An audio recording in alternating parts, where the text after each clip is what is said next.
SLBC tunnel వద్ద rescue operation కొనసాగుతోంది. టన్నల్లో చిక్కుకున్న 8 మందిని కాపాడేందుకు ప్రయత్నిస్తున్నారు.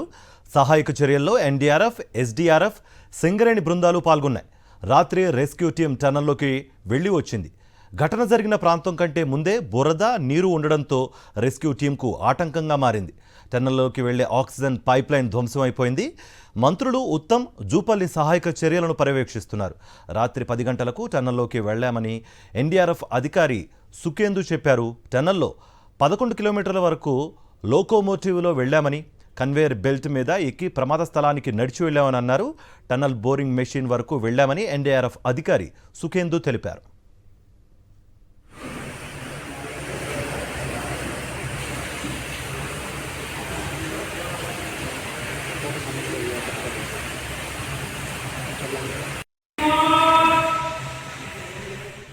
రైట్, మనం ప్రస్తుతం సాక్షి స్క్రీన్ పైన ఎక్స్క్లూజివ్గా చూస్తున్నాం.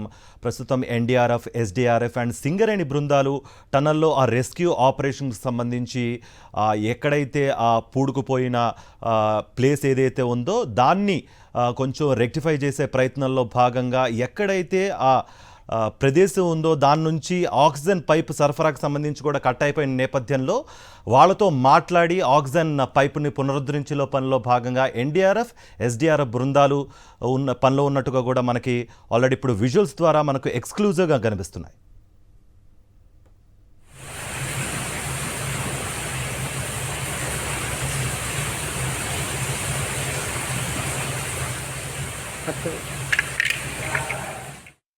అక్కడికి లోపలికి వెళ్ళడానికి వీలు లేకుండా మొత్తం అడ్డు పడిపోయిందండి. అక్కడికి వెళ్ళి రెస్క్యూ చేయాలన్నా మొత్తం వాటర్ వస్తున్నాయి కంటిన్యూగా. మోకాళ్ళలో బురద ఉంది. దీని మీద తర్వాత యాక్షన్ తీసుకోవాలి. మళ్ళీ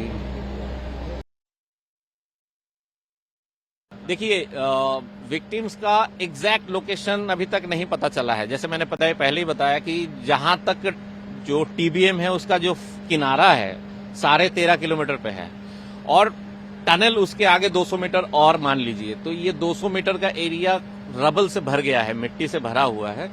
तो ये जब तक साफ नहीं होगा, जब तक क्लियर नहीं होगा, और मैंने पहले ही बताया इस गेट से 13 किलोमीटर का डिस्टेंस है और 13 किलोमीटर तक वो मिट्टी बाहर निकालना है, तो ये प्रोसेस लंबा चलेगा, इसमें टाइम लगेगा. एग्जैक्टली नहीं बता पाएंगे कि कितना समय लगेगा. फिर भी कोशिश हम लोग कर रहे हैं जितना जल्दी हो सके. देखिए कितना टाइम लगता है.